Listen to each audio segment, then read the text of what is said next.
The cold in Manhattan was not just a temperature, it was a physical weight. This November evening, around 7 o'clock, the air bit deep, sharp as steel. Inside the cavernous belly of the train station, the atmosphere was suffocating. 1,000 bodies hurried across the marble floors, a river of damp wool and anxious faces rushing toward unseen destinations. The air smelled of diesel fumes, stale coffee, and the metallic tang of snow that had not yet fallen. It was a place of frantic anonymity, and Damian Stone despised it. Damian Stone moved through the entrance, a shadow detaching itself from the darker shadows of the street. He was a man built of sharp angles and quiet menace, wrapped in a black cashmere coat that cost more than most of the commuters earned in a year. He had come from a meeting where voices were raised, chairs were pushed back, and the implicit threat of violence hung heavy as cigar smoke. The deal, a shipment worth north of $10 million, had collapsed. Betrayal soured his tongue. He was exposed here, and he knew it. Damian loathed public spaces, the unpredictable variables, the proximity of the unwashed. But tonight, the failed negotiation meant eyes were watching his usual routes. The station was a necessary, tactical retreat, a place to get lost before resurfacing. A few people recognized him. A flicker of recognition in a businessman's eyes, quickly extinguished. A woman pulling her child closer, her gaze dropping instantly to the floor. No one stared. To meet the eyes of Damian Stone was to invite trouble, to acknowledge the darkness that clung to him. His gaze was flat, lifeless, yet it held an authority that needed no weapon. As he walked toward the main concourse, the dense crowd parted seamlessly, unconsciously, like iron filings repelled by a magnet. His 2 men flanked him, mountains in tailored suits, their hands never far from their jackets. They were an island of lethal calm in the sea of civilian panic. The familiar, cold ache of solitude settled over Damian. It was his constant companion, a hollowness that all the money, the power, and the fear he inspired could never fill. He commanded an empire, yet he possessed nothing that mattered. He craved an anchor, some warmth in the endless void of his existence, though he would never have used such a word. He was scanning the departure board, his mind calculating 3 moves ahead when, abruptly, the world stopped. It was not a decision, it was an impact. A small, frantic shape burst from the crowd, running head down, weaving recklessly through the forest of legs. She collided directly with his chest. The impact was jarring, knocking the air from her lungs in a small gasp. Yet she was soft. Instead of recoiling, her momentum carried her forward, and her arms wrapped instinctively around his waist in a desperate, clinging embrace. Absolute silence descended, the roar of the station, the announcements, the shuffle of 1,000 feet, it all evaporated. Damian froze, his entire body rigid. He had not been touched this way, without calculation or fear, in decades. He felt the sudden, shocking warmth of her body through his thick coat. He smelled lavender and cold air. His men surged forward, their movements economical and deadly. Hands gripped firearms beneath their coats, their faces murderous masks, ready to neutralize the threat. The few commuters close enough to see the encounter stopped dead, horrified, anticipating the violence that must surely follow contact with this man. But Damian made no move. He did not push her away. He did not strike. He was staring down at the top of her head, at a mass of rain-damp, dark hair. She felt gentle, emotional. She was clinging to him not in assault but in desperation, as if he were a lifeline. He realized, in that frozen second, she was meant to be meeting someone else, a lover, perhaps, in the crowd. She had mistaken him, a monolith of danger, for someone safe. The girl stiffened, her embrace going from desperate to horrified. She must have realized she was not holding the man she expected, but something else entirely, something hard and unyielding as the marble floor. She finally tilted her head back to look up. Her eyes were wide, glistening with unshed tears, but they held none of the terror he usually saw. She was not afraid of him. She was afraid of the mistake. Her face was flushed, her lips parted in profound, embarrassing confusion. And in that instant, staring down at her mortified face, Damian Stone felt a tectonic plate shift deep within his chest. The ice that had encased his heart for 30 years did not melt, but it cracked. He was not angry. He was not annoyed. He felt an inexplicable, powerful pull, a sudden, stunning recognition. He had no idea who this woman was, but the universe had just slammed her into him for a reason. He had the strangest, most illogical certainty that he had just encountered someone monumentally important. Jessica's world snapped back into terrifying focus. The man she was clinging to was wrong. He was too tall, his shoulders too broad, his chest an unyielding wall of muscle beneath the impossibly soft cashmere. He did not smell like her friend David, who always smelled faintly of library books and peppermint. This man smelled of expensive wool, cold night air, and a faint, sharp trace of something metallic and clean. She pulled her head back as if she had touched a live wire. Her eyes, wide and still filmed with the moisture of her earlier stress, traveled up the expanse of his black coat to his throat, his chiseled jaw, and finally, to his eyes.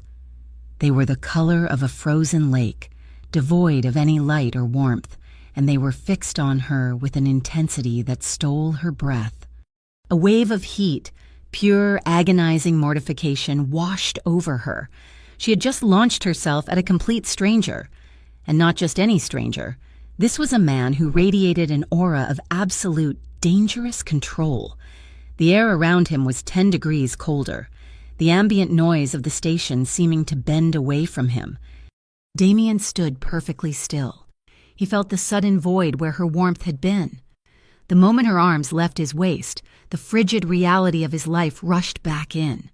He had processed the situation in a microsecond. She was not a threat. She was a mistake.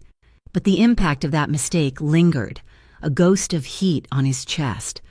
It was the first unplanned human contact he had endured in perhaps 15 years, and his mind was reeling from the simple, profound shock of it. He felt the shift again, the strange, illogical certainty that this tiny, terrified woman was a fulcrum upon which his entire world was about to pivot. His men did not share his assessment. They saw only an unknown variable, a potential assailant. Their movements were a blur of deadly efficiency. Marco, on his right, had already cleared his jacket, his hand firmly gripping the custom pistol in his shoulder holster. Anton, on his left, had moved a half-step forward, angling his body to shield Damian while his own hand disappeared inside his coat. They were 2 heartbeats from ending her life. The commuters who had been watching gasped, a collective intake of breath, bracing for the inevitable, brutal retaliation. Jessica saw the movement. She saw the 2 colossal men flanking the stranger, their faces set in grim, professional masks. She saw the hand on the gun. Panic, cold and sharp, replaced her embarrassment. "No," she whispered, her voice cracking. She threw her hands up, palms out, a universal gesture of surrender. "Please, I am so sorry. I thought you were someone else. I was looking for someone. I am so sorry." This chaos, this breach of his sterile perimeter, should have infuriated him. It was a lapse in security, a moment of unacceptable vulnerability. He should have been furious at his men for letting her get so close, and at her for her stupidity. But Damian felt nothing of the sort. He simply looked at her, at the genuine terror in her eyes, a terror not of him, but of the social horror of her blunder and the sudden realization of danger. He did not speak. He lifted his left hand just an inch, a subtle gesture that was invisible to Jessica but spoke volumes to his men. Instantly, Marco's hand relaxed, though it did not leave his weapon.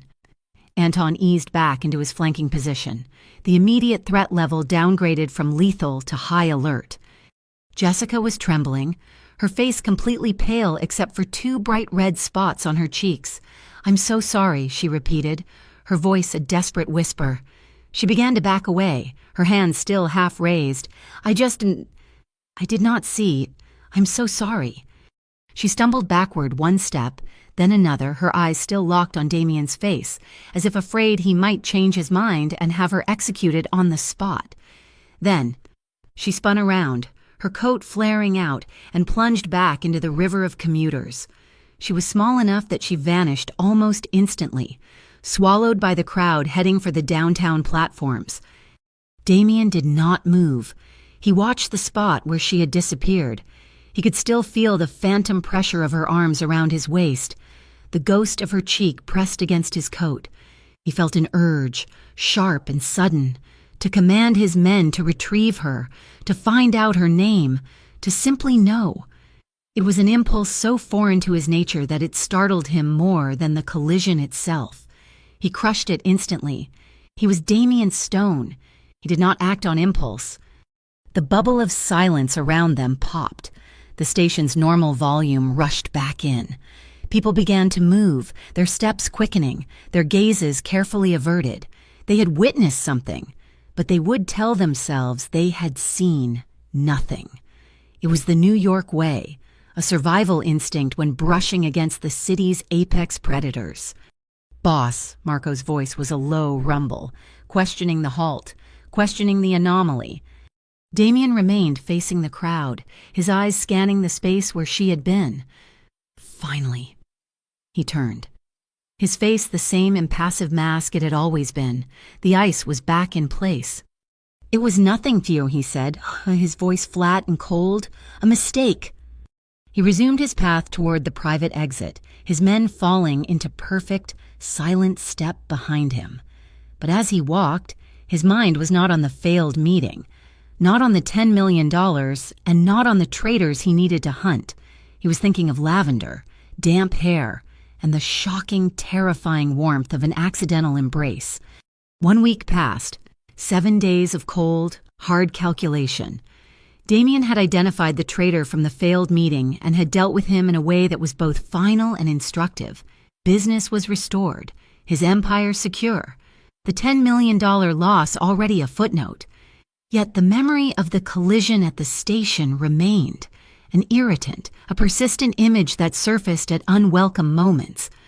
The feeling of that desperate, warm embrace, the scent of lavender. It was a file his mind could not close.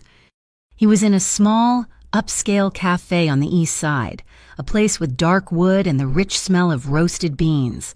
He sat in a secluded booth at the back, a position that gave him a clear view of the entire room and the only entrance. Anton stood discreetly by the door, pretending to read a newspaper, while Marco was outside in the idling sedan. It was just past noon, and the cafe was busy with the lunch rush. Damien was stirring an espresso, his gaze distant, when the small bell above the door chimed. His eyes flicked up, a reflexive action, and then they locked. It was her. She wore a simple dark blue coat, a knitted scarf wrapped loosely around her neck. Her hair was pulled back, revealing the pale, fine-boned structure of her face. She looked tired, the skin under her eyes shadowed, but she moved with a quiet, determined energy.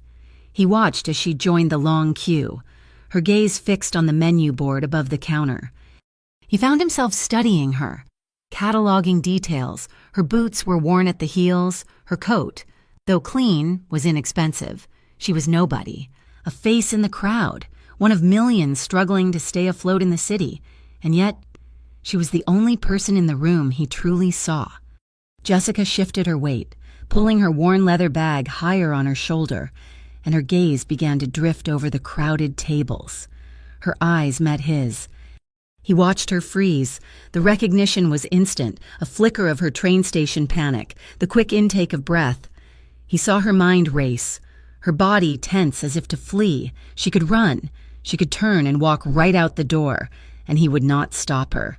He was curious to see what she would do. She did neither. Her eyes held his for a long, vibrating second. The fear was there, but it was overlaid with caution. She remembered the men, the guns, the sheer cold danger of him, but she also, apparently, remembered he had not hurt her. Slowly, Almost tentatively, Jessica offered him the smallest, most fleeting of smiles. It was barely a twitch of her lips. Then she gave a single, small nod. It was not an invitation. It was an acknowledgement. "I see you. I remember. It is okay." Damien was, for the second time in his life, thrown entirely off balance. This woman, who should have been running for the hills, had just nodded at him. The gesture was simple, polite. It was what one normal person did to another. She was not afraid. She was not obsequious.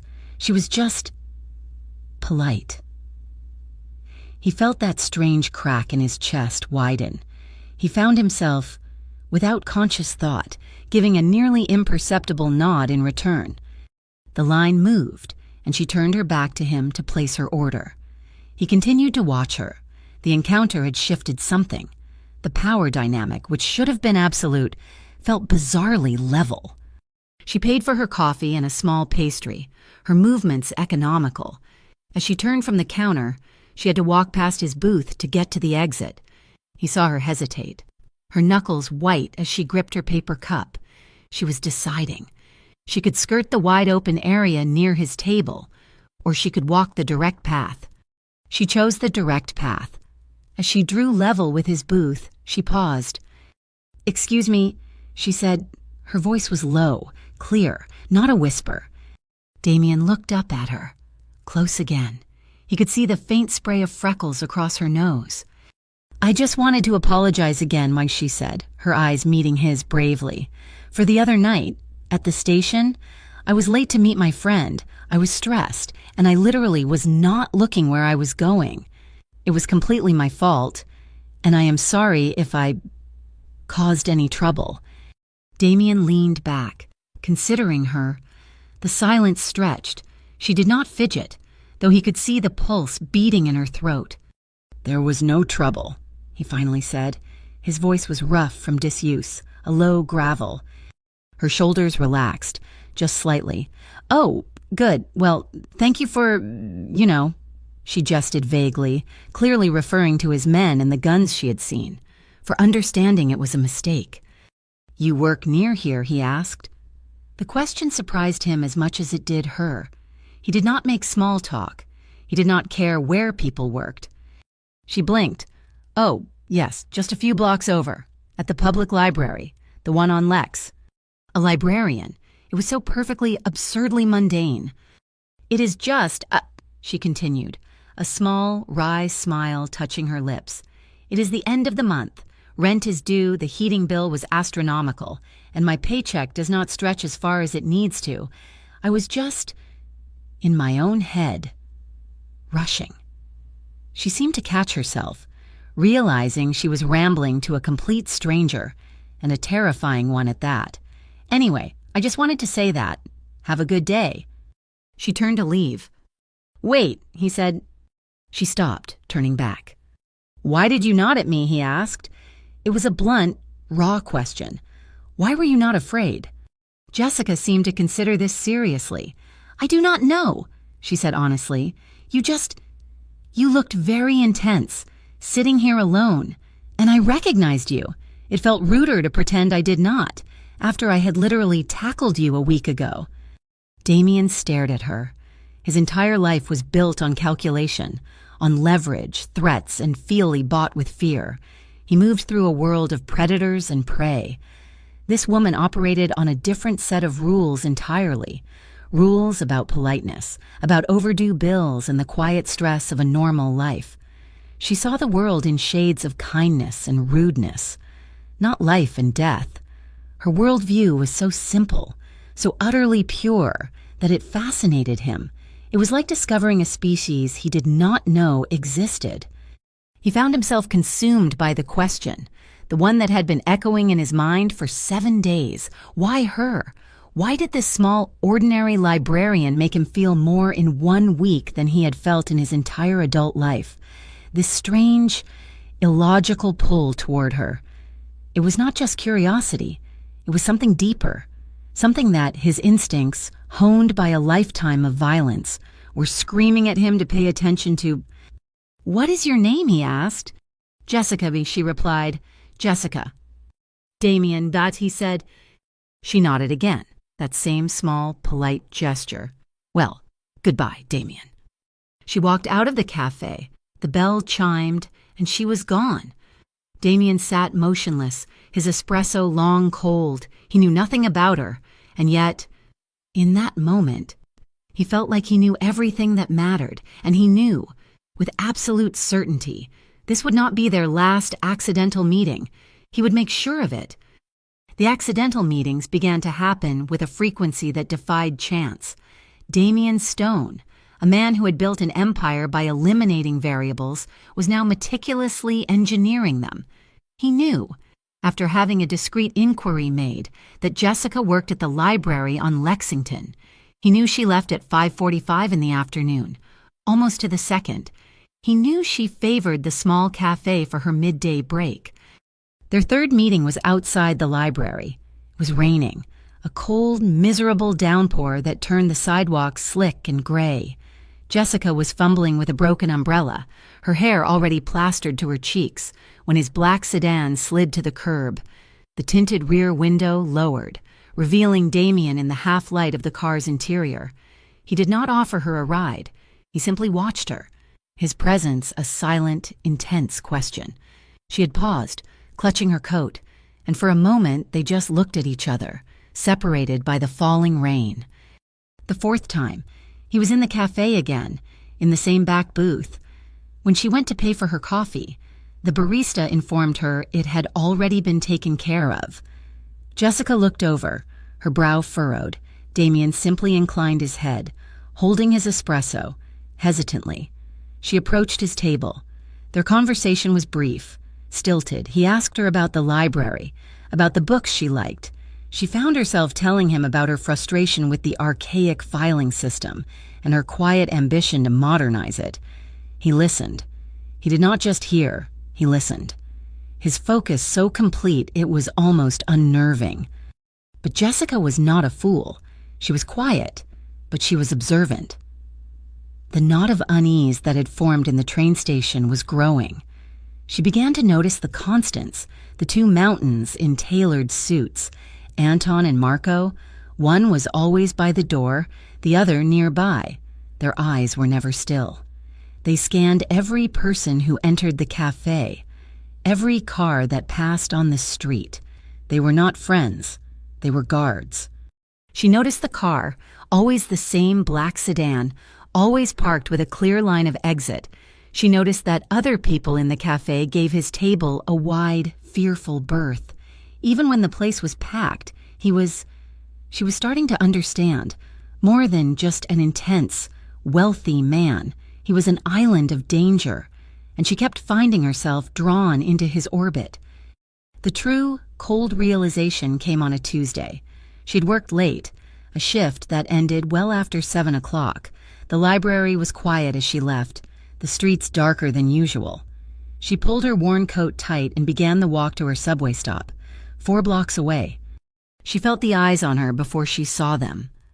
It was a prickle on the back of her neck, a shift in the air. She glanced over her shoulder. Nothing, just a man walking a dog. She turned back, quickening her pace. She heard footsteps, too heavy, too measured to be a casual walker. They echoed hers. She crossed the street. The footsteps crossed with her. A dark blue car she did not recognize turned the corner ahead and slowed, its engine a low thrum that matched the pounding in her chest. This was not Damien's car. These were not his men.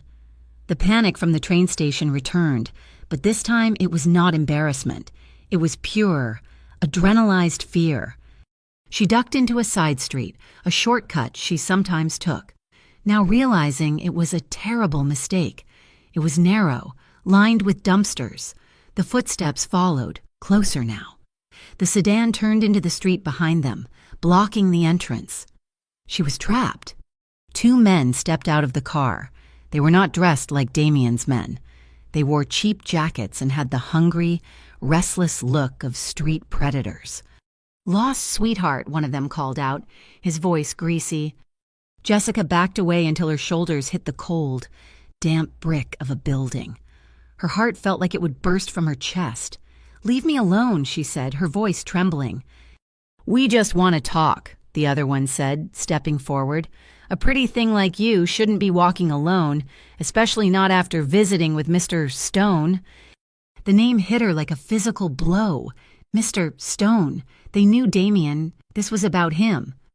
Before she could even process the implication, another car, impossibly silent, screeched into the alley. This one from the other end. It was the black sedan. Its headlights flooded the narrow space, pinning the two men in brutal, sudden light. The doors of Damien's car opened. Anton and Marco emerged, not as men, but as weapons. They moved with a lethal grace that was terrifying to behold. But Damien was out first. He did not run, he walked, straight toward the two men, who were now frozen, their bravado evaporating into sheer terror. Damien did not look at Jessica. His entire focus was on the two men. "You have 5 seconds." Damien's voice was not loud, but it cut through the night air like a shard of ice. "Tell me who you are." "We were just talking to her," the first man stammered, raising his hands. Damien did not slow. He grabbed the man by the front of his jacket, lifting him effortlessly. "Wrong answer." "Rizzo!" the man shrieked. "Tony Rizzo sent us just to watch her, just to see who she was, that is all." Damien held him for one more second, his eyes boring into the man's soul, then dropped him. He turned to Marco. "Take out the trash. Get the message back to Rizzo. He does not look at her. He does not breathe in her direction." "Understood." Marco nodded once, a grim finality. Damien turned away, leaving his men to their work. He walked to Jessica. She was pressed against the wall, shaking so violently she could barely stand. He stopped a foot in front of her, his large body blocking the view of what Marco and Anton were doing. He just stood there, his chest rising and falling slowly. "You are not hurt," he stated. It was not a question. She could only shake her head, mute. "This," he said, his voice low, "is the world I live in, Jessica." She finally found her voice, a broken whisper. "Who are you?" He looked at her, the shadows of the alley carving his face into hard planes. He could have lied. He could have told her he was a businessman with rivals. But he had seen the pure terror in her eyes, and he knew, with that same gut instinct that had never failed him, that a lie would be the end of it. "I am the man people like Rizzo fear," he said. "I am the man who controls the ports, the unions, and half the city's shadows. I am not a good person, and those men," he gestured back, "were following you because they think you are mine." The confession hung in the air, cold and heavy as steel. She was terrified. Every sane part of her brain was screaming to run, to go to the police, to move to another state. But she did not move. She looked at him, at this impossible, dangerous man who had just appeared like a vengeful god. He was telling her the truth, a truth that could get her killed. And yet, as she looked at his face, she saw past the coldness. She saw the genuine, fierce, and utterly possessive care in his eyes. He was not just warning her, he was protecting her. The question echoed in her own mind, paralyzing her. She knew what he was. Could she ever accept a man like Damien Stone? Damien Stone did not truly understand the concept of love. He understood possession, loyalty, and strategy. He understood fear, which was a currency, and violence, which was a tool, but the hollow, aching need that had defined him was now terrifyingly localized. It had a name: Jessica. The incident in the alley had confirmed his worst fear. She was a weakness. Tony Rizzo was a minor player, an insect, but the fact that Rizzo knew to look at her, that Damien's interest was already a whisper on the street, meant she was already a target. He had spent his life meticulously constructing a fortress, and this small, quiet librarian had, in one accidental embrace, breached every wall. He was furious, not at her, but at the vulnerability she represented, at the raw, unfamiliar emotion she stirred in him. He realized, in the cold, analytical part of his mind, that he loved her. The realization was not warm. It felt like a tactical error, a fatal flaw in his armor.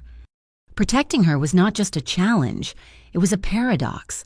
The more he shielded her, the more he bound her to his world. The only true way to keep her safe was to cut her loose, to never see her again, to let her return to her simple life of overdue bills and library books. He knew this was the logical move. He also knew, with a certainty that terrified him, he was incapable of making it. Jessica, meanwhile, was attempting to live in the aftermath. She went to work at the library, her hands sorting through the card catalog, but her mind was in that dark, cold alley. She could still smell the damp brick and the sharp, metallic scent of fear. She replayed Damien's confession. "I am the man people like Rizzo fear. They think you are mine." He had not been boasting. It was a statement of fact, a warning delivered with the blunt force of a physical blow. She saw him differently now. The coldness in his eyes, the intense stillness, it was not emptiness. As she had first thought, it was a containment field, holding back an immense, violent pressure. She recognized that he was not just a man of power and violence. He was a man struggling with that power. She had seen the flicker in his eyes when he looked at her, a deep, agonizing conflict. She had not seen him in 4 days. It was the longest she had gone without one of their accidental meetings since the cafe. She told herself it was a relief. She was safe. She was normal. But her world felt gray, muffled. The absence of his intense, unnerving presence left a void. On the 5th night, the danger she feared found her, but not in the way she expected. She was at a small Italian grocer in her neighborhood, picking up milk and bread. It was just after 8 o'clock. The store was empty except for her and the elderly owner, Mr. Salvi. The bell on the door jangled violently. 3 men, dressed in tracksuits and heavy boots, stormed in. They were not Rizzo's men. They were younger, more reckless. "Salvi," the leader shouted, "you are late. You think we forget." Mr. Salvi, pale and trembling, reached under the counter. "I have it. I needed 2 more days." 2 days is 2 days too late, the man sneered. He swept his arm across the counter, sending the cash register crashing to the floor. "Mister, Petrov does not like to wait." Petrov, a name Jessica did not know, but the terror it inspired in Mr. Salvi was universal. "Please," the old man begged. "Break it," the leader ordered. The other 2 men began to move through the small shop, their movements brutal and efficient. They grabbed shelves of wine, pulling them down. They smashed the glass of the deli counter with a bat. Jessica was frozen, hiding behind a tall rack of pasta. She watched in silent horror as they destroyed the old man's livelihood. The leader saw her. His eyes lit up. "Look, a bonus." He started toward her, his smile cruel. Jessica screamed. The front window of the grocer exploded inward in a shower of glass and metal. Damien Stone stepped through the ruined frame. He was not wearing a coat, just a black button-down shirt that did nothing to hide the lethal power of his build. He had not come from a meeting. He had come from somewhere close. He had been watching. Behind him, Marco and Anton materialized, their focus absolute. Damien did not even look at the 2 men smashing shelves. His eyes, burning with a cold fire she had never seen, were locked on the leader who was reaching for Jessica. "Touch her," Damien said, his voice a low, deadly promise, "and your boss will be picking your fingers out of the rubble." The man froze. He recognized Damien. The shift from arrogant predator to terrified prey was instantaneous. "Mr. Stone, we did not know. This is Petrov's territory. We did not know she was with you." "She is," Damien replied. He took 1 step forward. The 3 men scrambled backward, tripping over the wreckage, and fled out the broken window. Marco and Anton did not follow. They remained by the door, statues of impending violence. Damien walked past the whimpering Mr. Salvi. He walked through the spilled olive oil and shattered glass until he stood in front of Jessica. She was crying, her hands covering her mouth, her body shaking. He stopped, his fists clenched at his sides. He was breathing hard, not from exertion, but from a rage so profound it seemed to vibrate the air around him. He looked at the destruction, at her terror, and he knew he was the cause. His very existence was a magnet for this. He reached out, his hand visibly shaking, and gently, so gently, cupped her elbow. "Come." He led her out of the store, past his men, and into the waiting sedan. He did not take her home. Her apartment was compromised. He drove, his knuckles white on the steering wheel, the silence in the car deafening. Jessica finally stopped shaking. The tears dried, leaving cold tracks on her face. She looked at him, at his rigid profile, at the man who had just saved her for the second time. The fear was gone, burned away by the adrenaline and replaced by a numbing, overwhelming clarity. She could not run from this. His feelings and hers were too strong. This was her life now, or it was nothing. He finally pulled the car over, high on a quiet street overlooking the river, the lights of the city glittering below like shattered jewels. He turned to her, his face a mask of self-loathing. "I spent my entire life building this empire. Jessica," he said, his voice raw. "I built it on fear and control, but with you, I just want to protect you from every bad thing in this world." He looked away, at the dark water. "And I am the one who keeps putting you in their path." Jessica looked at his large hands, still clenched on the wheel. She saw the man who commanded armies of thugs, the man who made rivals tremble. But she also saw the man who had asked her name in a cafe, the man who was currently breaking under the weight of his own world. She made her choice. Slowly, she reached across the console. She did not speak. She simply placed her small, trembling hand over his. His hand was rock hard, tense, but shockingly warm. He flinched at her touch, but he did not pull away. "You did not put me here," she whispered, her voice surprisingly steady. "I walked into that train station. I spoke to you in that cafe. I am here." He turned his head, his eyes searching hers in the dark, desperate for an absolution he did not deserve. "I'm terrified, Damien," she admitted, "but I think I am more terrified of leaving." She could not stay, and she could not go. She was trapped, not by him, but by the undeniable, impossible truth that had settled in her heart. She was in love with him, and she knew, in that moment, she was not going to run. Her words hung in the silence of the car, a confession as profound and binding as his own. "I think I am more terrified of leaving." Damien stared at her, at the impossible, fragile bravery of this woman who had, in the space of a few weeks, become the single fixed point in his chaotic universe. He felt her small hand on his, a lifeline of warmth against his cold, tense skin. He turned his own hand over, his large, calloused fingers engulfing hers. It was a pact, a surrender. He did not take her back to her small, compromised apartment. Her life there, the one with the overdue bills and the quiet routine, was over. He had shattered it the moment he'd had her followed, the moment his rivals had marked her. He took her to the only place he considered truly secure, his penthouse, a fortress of glass and steel high above the city, insulated from the street by 40 floors of concrete and a private elevator. It was vast, cold, and minimalist. It was a reflection of him, a place built for control, not comfort.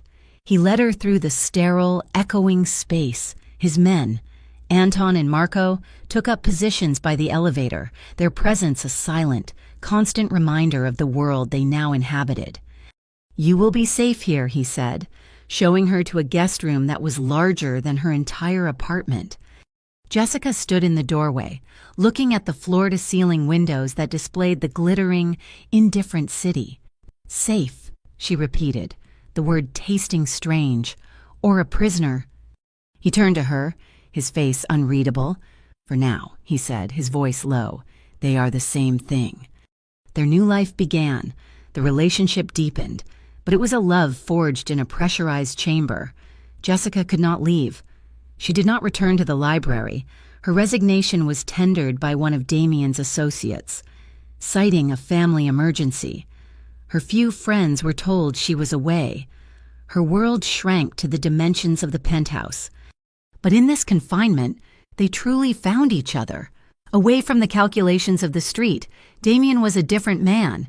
He was still intense, still quiet, but the coldness was replaced by a possessive, almost desperate attention.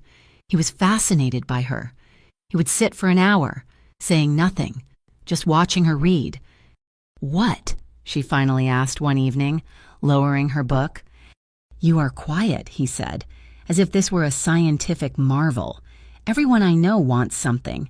They talk to get it. You just are." "I am a librarian, Damien," she said with a small smile. "We get paid to be quiet." He came to her then, taking the book from her hands and setting it aside. He sat on the sofa beside her, his large frame making the furniture feel small. He did not touch her immediately. He just looked at her, his eyes tracing the line of her jaw, the curve of her mouth. "I'm not a good man, Jessica," he whispered. "You told me that already," she whispered back. "I need you to know it. What I do. The things I have done to keep this." He gestured to the city beyond the glass. "It is not something you can wash away." "I'm not asking you to," she said. His control, the ironclad restraint that had defined his entire life, finally broke. He leaned in, his mouth claiming hers. It was not gentle. It was a kiss of desperation, of a drowning man finding his only source of air. It was raw, possessive, a brand of ownership. His hand came up to her jaw, his thumb pressing into her cheek, holding her steady as he deepened the kiss. She felt a jolt of fear, not of him, but of the sheer, overwhelming force of his need, but beneath the fear was a current of dizzying safety. This man, who could tear the world apart, was holding her as if she were the most fragile thing in it. She wrapped her arms around his neck, her fingers tangling in his hair, and for the first time, she kissed him back, meeting his desperation with her own choice. But the world could not be held at bay by glass windows. The threats were escalating. Rizzo had been dealt with. Petrov, the man from the grocery, was more dangerous. He was Russian, not Italian, and he saw Damien's new weakness as a prime opportunity. The bubble had to be tested.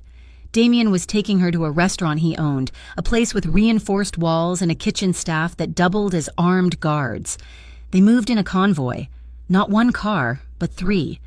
Damien and Jessica were in the center sedan, with Marco driving and Anton in the passenger seat. They were on the FDR drive when it happened. "Black SUV," Anton said, his voice flat, his eyes on the side mirror. "2 cars back. It has been with us since the bridge." Damien, who had been relaxed, his arm draped over the back of the seat behind Jessica, did not tense. Instead, he became preternaturally calm.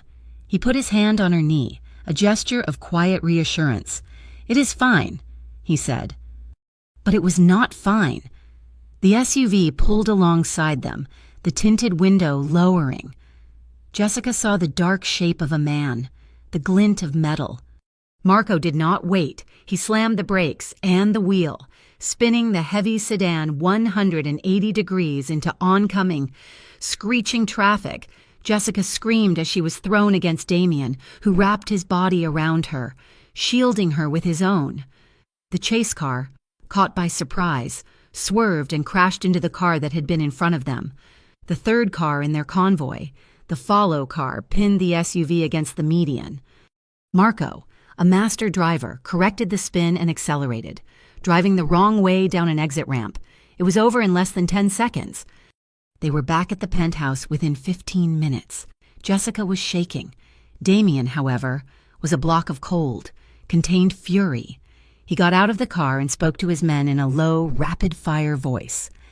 When he got back in the elevator, Jessica saw it, a small, dark red spot on the cuff of his white shirt. It was not his. He had not even been touched. It was from a meeting he had taken before he had come to pick her up. She realized he had come from dealing with Petrov's men. This was his life. This was the protection. He saw her staring at the spot. He looked down at his cuff, his expression unreadable. He did not apologize. He did not explain. He simply unfastened the cufflink and rolled up his sleeve, hiding the stain. Jessica looked at him, and the final piece of the puzzle clicked into place. She felt safe, wrapped in his arms, cocooned in his fortress. But she finally understood. His protection, the thing that made her feel secure, was the exact same thing that was drawing the bullets. The danger and the safety were not two different things. They were one. And she was standing in the very center of it. The elevator doors opened into the silent, cavernous penthouse. The attack on the drive had taken less than 30 seconds, but it had shattered the illusion of safety. The fortress had been tested, and the walls were closing in. Damien did not speak to Jessica. He walked directly to the massive wall of windows, his back to her, and pulled his phone from his pocket. His voice was a low, lethal hum, a language of command. "Petrov, yes, he has crossed the line. Find him, and find the one who told him our rote. No, not a meeting, a termination. I want his head." Jessica stood by the elevator, her hands clasped so tightly her knuckles were white. She was no longer a guest. She was a piece on his chessboard, the one piece he could not sacrifice. The man who had kissed her with such desperate, possessive force just nights before was gone, replaced by the strategist, the boss. The next 48 hours were a relentless, grinding assault. The attack on the drive was not an isolated incident, it was the opening salvo. Petrov, the Russian, had done what no Italian rival had managed. He had united the other families. He had formed a coalition built on the shared belief that Damien Stone, weakened by his new attachment, was finally vulnerable. The attacks were precise and brutal. A shipping container at the docks, one of Damien's largest revenue streams, was hit with an incendiary, a loss of over $12 million. One of his top lieutenants was gunned down outside a bakery in the Bronx. The family, his organization, was bleeding. Inside the penthouse, the tension was thick enough to breathe. Marco and Anton were no longer discreet bodyguards. They were soldiers, armed with shotguns and tactical gear, posted by the private elevator. The home was no longer a home, it was a command center. On the third night, Jessica was jolted from a light, uneasy sleep by a sound she could not place, a high-pitched, metallic thwack. Then the world exploded. The window in the master bedroom, rated to be bulletproof, spider-webbed into a million pieces, a sniper firing from a rooftop half a mile away, had found the one angle. The 1 microsecond the blinds were drawn. The shot was not meant for her. It was meant for the man she was with. Damien, who had been asleep in the chair across the room, moved faster than she thought humanly possible. He launched himself across the space, tackling her off the bed and onto the thick rug, covering her body with his. "Anton," he roared, "we are breached south-facing window." Glass was still raining down. Jessica was gasping, her ears ringing, crushed beneath his weight. He was an immovable, warm shield. He had saved her again. "We are moving, now," he snarled. He hauled her to her feet, dragging her by the hand. He did not give her time to grab shoes, a coat. He pulled her into the main hall, where Marco and Anton were already in motion, grabbing go-bags. "They have the high ground. They know we are here. The building is compromised," Damien said, his voice flat. All emotion burned away, leaving only cold, hard tactics. "We go to ground. The garage, now." The private elevator was a death trap. They took the service stairs, a cold, concrete well that spiraled down 40 floors. Jessica's bare feet were aching, her lungs burning, but Damien's grip on her hand was iron. He half dragged, half carried her, his men forming a tight diamond around them. The parking garage was a cavern of shadows and echoing drips. "The Bentley is a target," Damien said. "We take the Range Rover. Marco, you drive. Anton, with me." They moved across the open concrete. It was too quiet. "Boss," Anton said, his voice low. A black van, its engine silent, suddenly roared to life from a dark corner, its headlights pinning them. 2 more SUVs, one on each side, lit up, blocking the exit ramp. It was an ambush, a pincer move. Jessica was trapped, caught in the blinding glare, with nowhere to run. "Now get her down," Damien roared, shoving Jessica behind a thick concrete pillar. The air ripped apart. The sound of automatic gunfire in the enclosed space was a physical, deafening percussion. Bullets sparked off the concrete, whining and ricocheting. Damien and his men did not hesitate. This was their world. They returned fire, their actions economical and precise. Marco provided cover fire while Anton and Damien advanced, using the pillars as shields, moving toward the primary threat. Jessica was huddled, her eyes squeezed shut, her hands over her ears. This was not a chase. This was a war. She heard a man scream, a high, wet sound that was cut short. She forced her eyes open. She saw Damien, his face a mask of absolute, lethal focus. He moved with a grace that was both beautiful and terrifying, a dancer in a storm of bullets. He was no longer just protecting her. He was ending the threat.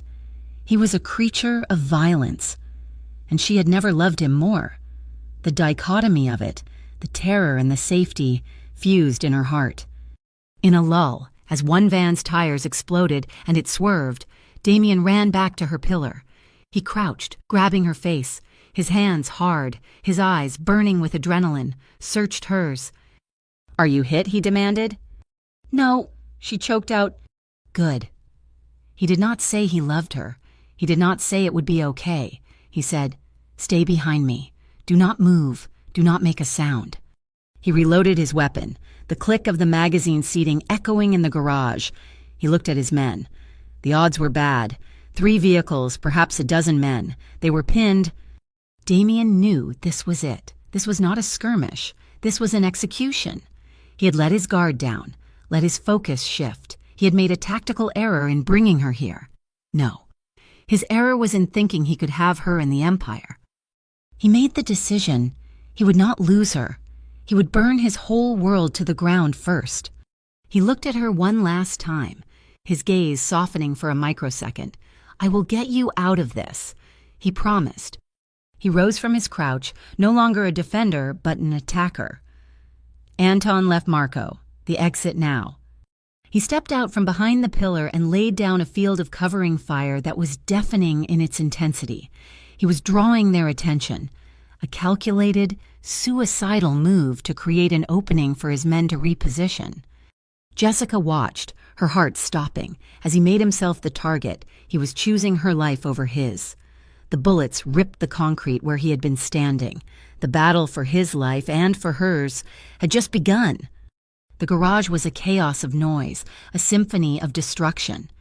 Damien stepped from the pillar, and the world focused to a single, burning point. He was the target, and he welcomed it. The air split, bullets chipping the concrete pillar where Jessica hid, the stone fragments stinging her skin. She clamped her hands over her mouth to stifle the scream. But Damien was not a stationary target. He was a force of nature. As he drew their fire, he moved, fluid and economical, his own weapon answering in controlled, double bursts. He saw a man lean out from the lead van, and Damien's shot was instantaneous. The man dropped. "Marco," he yelled, his voice a raw command that cut through the din. "The ramp! Get the vehicle!" Anton, moving like a shadow on the opposite flank, had already disabled the second SUV, his shots puncturing the 2 front tires and the radiator. Steam and a hail of gunfire erupted from that direction. Jessica peeked, her heart a cold stone in her chest. She saw Damien stumble. A bullet had ripped through the fleshy part of his left shoulder, spinning him half around. He grunted, a sharp exhalation of pain, but he did not go down. He merely shifted his weapon to his right hand, his stance unchanged. He was hit. The sight of his blood, dark on the black shirt, broke Jessica's paralysis. "Damien," she shrieked. It was the worst possible mistake. One of the gunmen from the van, who had been focused on Anton, heard her cry. His head snapped toward her pillar. He saw her. He raised his weapon. Jessica froze, staring down the barrel. This was it. Before the man could pull the trigger, Damien, bleeding and moving with a lethal limp, crossed the open space in 2 strides and fired 3 times. The man was thrown back into the van, his weapon clattering to the concrete. The Range Rover roared to life, Marco had reached it. Boss now. Damien grabbed Jessica's arm, yanking her from behind the pillar. Move! He shoved her into the back seat, piling in after her as Anton provided suppressing fire. The back window exploded as Marco slammed the armored truck in reverse, spun the wheel, and floored the accelerator. The engine screamed as it rammed the weakened garage gate, metal shearing and buckling.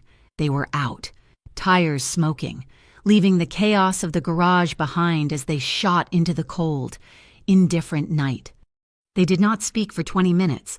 Marco drove, his eyes on every mirror, taking a serpentine route through the city. Damien was in the back, leaning forward, his head in his hands, breathing hard. Jessica sat beside him, shaking so violently her teeth chattered. They ended up in a place she had never seen, a nondescript apartment building in Queens, a safe house that was the opposite of the penthouse. It was small, functional, and anonymous. Inside, under the glare of a single yellow-watt bulb, the reality crashed down. Damien shrugged off his torn shirt, hissing as the fabric pulled at the wound. It was a deep, ugly graze, bleeding sluggishly. Jessica, galvanized by a purpose beyond fear, went to the small bathroom and found a first aid kit. Her hands were shaking, but her movements were precise. She returned and began cleaning the wound with antiseptic. He sat on the edge of the cheap sofa, watching her. "You were hit," she said. Her voice was flat, devoid of emotion. "It is nothing, Ma," he said, his standard reply. She pressed the gauze to the wound, hard. He winced, a sharp intake of breath. "Stop saying that," she whispered, her voice trembling with a sudden, cold fury. "Stop telling me it is nothing. That was not nothing. Damien, that was a war. You were shot. I almost died, because of me." "They were here for me," he said, his voice low. "They found me," she countered, her eyes flashing up to meet his. "They shot at my bedroom. They aimed at me in that garage. I cannot live like this." He looked at her, seeing not the terrified librarian, but a woman made of steel he never knew existed. "I will handle Petrov. I will double the guard." "And then what?" she interrupted. "There will be another Petrov and another Rizzo. Will you build a fortress around me so strong that the sun cannot get in? I will not live in a cage, Damien. And I will not watch you bleed out in a parking garage." She finished bandaging his arm, her touch suddenly gentle. She looked at his hands, stained with grit and blood, then back at his face. "I cannot leave you," she said, her voice breaking. "I have accepted that. When I saw that man aim at me, my only thought was you, but I cannot be the reason you die. And I will not live waiting for the next bullet." She took a deep breath, standing up. This was the moment. "So you have to choose. It is this life, or it is me. You cannot have both. The world you built will not let you have both. They will use me, or they will kill me. Either way, you lose. So, you must choose." Damien stood slowly. The ultimatum, the one choice he had been avoiding, hung between them, more dangerous than any bullet. He walked to the window, looking down at the unremarkable street. He had spent 20 years building his name. It was all he was. Damien Stone, the boss. The power was his identity. To give it up. It was to die. It was to become no one. He thought of the garage, the white-hot, blinding rage he felt when that man had aimed at Jessica. In that second, he would have traded his entire empire, every port, every union, every dollar, for the simple, visceral pleasure of ending that man's life. And he had. The choice had already been made. He had been building a kingdom, but he had been hollow. Now, he was not. "You are right," he said, his back still to her. Jessica held her breath. "You cannot just retire," he continued, thinking aloud. "You cannot walk away. The world does not forget. It sees a vacuum. It sees weakness." "So what are you saying?" she whispered. He turned to face her. His eyes were clear, the coldness gone, replaced by a resolve she had not seen before. It was not the heat of battle. It was the clarity of absolute purpose. I am saying, he said, that I am choosing you, and to have you, I have to end it. End what? Everything. He walked to her, taking her face in his hands. His palms were rough against her skin. I will burn it to the ground, Petrov, the families that joined him. Every single threat. I will dismantle the entire organization. Piece by piece, I will sell what is legitimate, and I will destroy what is not. When I am done, there will be nothing left for them to fight over. There will be no one left to challenge. It was a terrifying declaration, a promise of a war far greater than the one they had just survived. But she understood. It was not a grasp for more power. It was an exit, a final, bloody, cleansing fire. And what will be in its place, she asked. Us, he said. A new life, somewhere far from here. I have enough, Jessica, more than enough. It will take time. They have to fear me, but they also have to forget me. He leaned down, his forehead resting against hers. I will not lose you. I will give it all up. Jessica closed her eyes, relief and terror warring within her. He had made his choice. They would have to survive the consequences. They would start over. But she knew, as she slid her arms around his waist, that the world would not forgive him, and it would never truly let them go. The war to end the war was not a single battle. It was a scorched earth campaign waged over 3 brutal months. Damien, true to his word, had become a ghost, a wraith of vengeance. He moved not to conquer, but to annihilate. He was dismantling his own life's work. He fed tips to the feds, anonymously gutting his own legitimate fronts, sacrificing millions to sever the ties that bound him. Simultaneously, he hunted. Petrov's coalition, fractured by mistrust, was no match for a man with nothing left to lose. One by one, Damien's rivals vanished. Their bodies were never found. He was erasing his past, burning every bridge and salting the earth behind him. The final piece was the head of the snake, Petrov himself, and, more problematically, his own senior capos. They were men who had built their lives on his power, and they would never let him walk away. He had set a trap, a final meeting at a decommissioned shipping warehouse at the Red Hook docks, the very place his empire had begun. He had promised Petrov a truce, a division of the spoils. He had promised his capos a final victory. He was lying to everyone. Jessica was not there. He had sent her upstate 2 months prior, to a small, isolated cabin under the watch of Anton, the only man he trusted with her life. He had not seen her since. He refused to, until it was clean. The warehouse was a cathedral of rust and shadows. Rain hammered on the corrugated tin roof. Damien stood in the center, Marco at his side. They were alone. "They are late," Marco rumbled. "They are not," Damien said. The heavy doors groaned open at both ends of the warehouse. Petrov entered from the north, flanked by a dozen heavily armed men.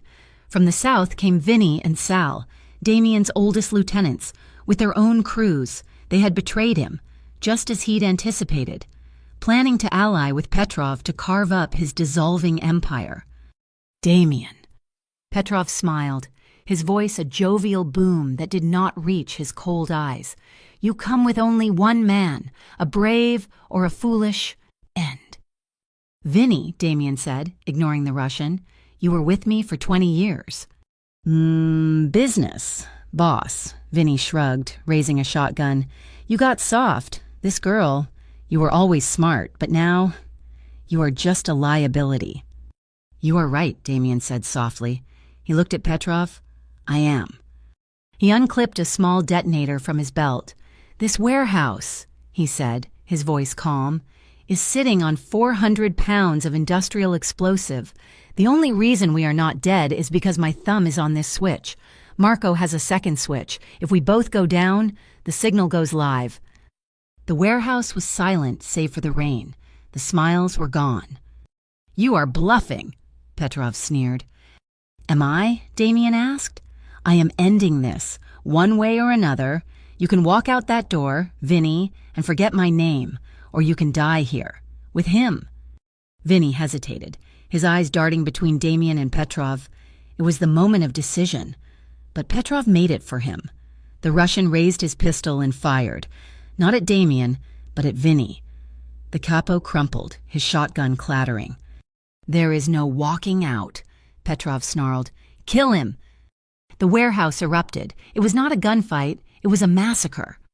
Marco and Damien were outnumbered 3-1, but they were fighting in a kill box of Damien's own design. They moved with a practiced, brutal efficiency. But the numbers were too great. Marco went down, taking 2 of Petrov's men with him, a burst of gunfire stitching across his chest. He looked at Damien, nodded once, and was still. Damien roared, a sound of pure, animalistic rage, and emptied his clip. He was hit, once in the leg, stumbling but not falling. He dove behind a stack of crates, bullets splintering the wood. He was alone. His forces, his entire organization, were now reduced to him and a dead man. He saw Petrov, using the chaos to escape, running for a side door. Damien pushed off the ground, ignoring the fire in his leg, and ran. He tackled the Russian, sending them both skidding across the wet concrete. Petrov was strong, a brawler. He rolled, his fist connecting with Damien's jaw. Damien felt the impact, tasted copper. He drove his elbow into Petrov's ribs. Hearing a satisfying crack, they wrestled, 2 titans in the dark, fighting for a kingdom that was already ashes. Petrov got his hand on a piece of rebar and swung it, the metal bar tearing a deep gash across Damien's side. Damien grunted, the pain blinding, but he grabbed the bar, twisting it. "She made you weak," Petrov gasped, spitting blood. "No," Damien snarled, forcing the Russian onto his back. "She made me free." He drove the rebar into Petrov's chest. The fight was over. Damien lay on the concrete, the rain leaking through the roof, mixing with the blood pooling around him. He was shot in the leg. His side was ripped open, and he was pretty sure he had at least 2 broken ribs. His forces were gone. Marco was gone. His enemies were gone. It was done. He had won. He closed his eyes. The call came to the cabin at 4 a.m. Anton answered it, his face grim. He turned to Jessica, who was already standing, her hands pressed to her mouth. "It is done," Anton said, his voice rough. He is alive, but, Jessica, it is bad. They are not sure he will make it through the night." Jessica's fight was just beginning. She did not cry. Her fear was a cold, hard diamond in her chest. "Take me to him." The hospital was a circus. Police, feds, and the last, terrified remnants of the underworld buzzed around the intensive care unit. But Anton was Damien's man. He got her through. She pushed open the door to his room. He was not the man she knew. He was a broken thing, pale as the sheets, dwarfed by the machines that beeped and hissed, breathing for him. He was covered in bandages, tubes disappearing into his body. The high price. This was the cost of their freedom. A nurse tried to stop her. "Ma'am, you cannot be in here." "I am not leaving," Jessica said, her voice a low, fierce command that brooked no argument. It was a voice she had learned from him. She sat by the bed. She took his hand, the one that was not broken, the one that had held her and killed for her. It was cold, limp.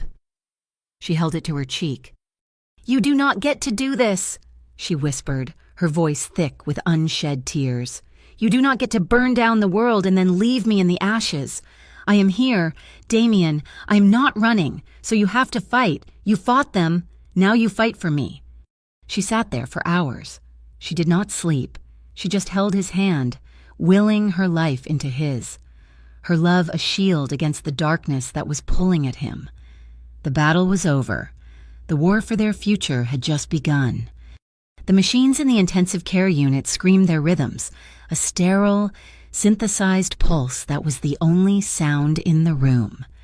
Jessica sat by the bed, her hand locked with Damien's. She'd been there for 36 hours, an immovable object. The feds had come, stern men in suits, asking questions she refused to answer. The police had come. their faces a mixture of curiosity and fear, knowing exactly who lay broken in that bed. She had stared through all of them. Her entire universe was the pale, broken man attached to the tubes, his breathing shallow beneath the bandages. On the third morning, his fingers moved. It was not a twitch. It was a conscious, agonizingly weak pressure. Her head snapped up, her heart leaping. His eyelids fluttered, then opened. The frozen lake of his eyes, which she had first seen in the train station, were clouded with pain and medication. He looked at her, his gaze unfocused. Then slowly, it cleared. He knew her. "Jess," he breathed, the word a dry rasp, barely audible. "I am here," she whispered, tears finally breaking free, tracing hot paths down her cheeks. "I am right here." The war was over. The long, slow, painful climb back to life had begun. Recovery was not heroic. It was a grueling, undignified process. The man who had moved like a lethal shadow, who had commanded an empire, could not sit up on his own. The bullet to his leg had required 2 surgeries, leaving him with a network of pins and a permanent, aching limp. The gash in his side, which had nearly killed him, was a thick, angry scar. Jessica was his anchor. She was the one who held the cup to his lips, who read to him when the morphine made his vision swim. But more than that, she was his shield against the world, the feds. Seeing their primary suspect was incapacitated, circled, they tried to press him, to offer deals. But Damien, even diminished, was still Damien. He gave them nothing. His past, he told them, was dead. He had buried it himself. The empire had crumbled exactly as he'd planned. With Petrov and his old guard gone, there was a power vacuum. The other families fell upon the scraps, fighting each other, too busy to notice the man who had started the fire. The legitimate businesses were seized or sold at auction. The name Damien Stone became a whisper, a ghost story of the man who had burned his own kingdom down for a woman. After 2 months, he was released. He was not the man who had entered. He was thinner, scarred. He walked with a cane. Anton, his face a grim mask of loyalty, was waiting. He drove them, not to the shattered penthouse, but to the small, anonymous apartment in Queens. They lived there for 6 more months, in a quiet, self-imposed prison. They watched the city they had both known, him as a king, her as a survivor, change from the window. The noise of his old life faded. The feds moved on. The world began to forget. One evening, Jessica came home from the market. She found him standing by the window, staring at the distant glittering lights of Manhattan. He was not wearing his cane. "It is time," he said, his voice quiet. "Time for what?" she asked. He turned to her. The limp would always be there, a physical reminder. But the coldness in his eyes was gone, replaced by a deep, settled calm. To leave this city. It is full of ghosts. He had been liquidating everything, the safe houses, the offshore accounts he had set aside for this exact purpose. He was still a wealthy man, but the money no longer felt like power. It felt like ballast. They left on a Tuesday. They took 1 bag each. Anton drove them to the airport, his final act of service. He shook Damien's hand, his eyes filled with a respect that went beyond business. "Boss," he said, "a final farewell." "Just Damien now. Anton," he replied. Jessica took Damien's hand. They walked through the crowded terminal, just 2 more faces in the crowd, anonymous. He was no longer the man who parted the seas of people. He was just a man, holding the hand of the woman he loved. They found their peace 1,000 miles away, in a small town on the coast where the Pacific Ocean screamed against jagged black rocks. They bought a house, a simple, modern structure of wood and glass that overlooked the water. The air was clean, smelling of salt and pine, not diesel and fear. Life became simple. Damien, who had never known a day of rest, learned to be still. He would walk the beach for hours, his limp pronounced on the soft sand, the cold ocean air easing the constant ache in his leg. He read the books Jessica brought home from the small, local library where she had started volunteering. Jessica planted a garden. Her hands, which had once trembled with fear, were now steady, pushing seeds into the rich, dark earth. She found a peace she had never thought possible, a quiet joy in the rhythms of the sun and the tide. One evening, they sat on the deck, watching the sun bleed into the ocean. The sky was a riot of orange and purple. "Do you ever miss it?" she asked softly. "The power, the city." Damien was silent for a long time, watching the waves crash. "I miss Marco," he said, his voice thick. "I miss the man I was. Sometimes he knew how to fix things." "He did not know how to fix himself," Jessica said, leaning her head on his shoulder. His bad shoulder, the one that had been torn open. He turned his head, his lips brushing her hair. "No," he said, "he did not. I needed you for that." He looked at her, this woman who had collided with him in a train station, a random, chaotic variable that had saved his soul. He had thought, in his old life, that love was a weakness, a liability. He had been wrong. It was the only thing that was real, in the end. After all the money, all the power, and all the violence had burned away, their love was the only thing left standing. They were not without their scars. Sometimes, at night, a car door would slam in the distance, and Damien would be on his feet before he was fully awake, his hand reaching for a weapon that was no longer there. And sometimes, Jessica would wake from dreams of gunfire, her heart pounding. The world he had come from was not a place that forgave, and it did not easily forget. They were free, but they were not naive. Their peace was a thing they had to choose every single day.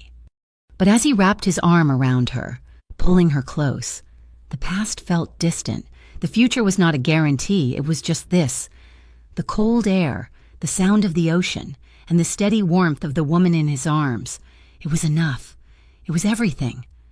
Thank you so much for listening to this story. We would love to know where you are listening from, so please comment below to connect and share your thoughts. Be sure to subscribe to our channel, Mafia Boss Story, like this video, and give us some extra support by hitting that hype button so this story can be heard by more people.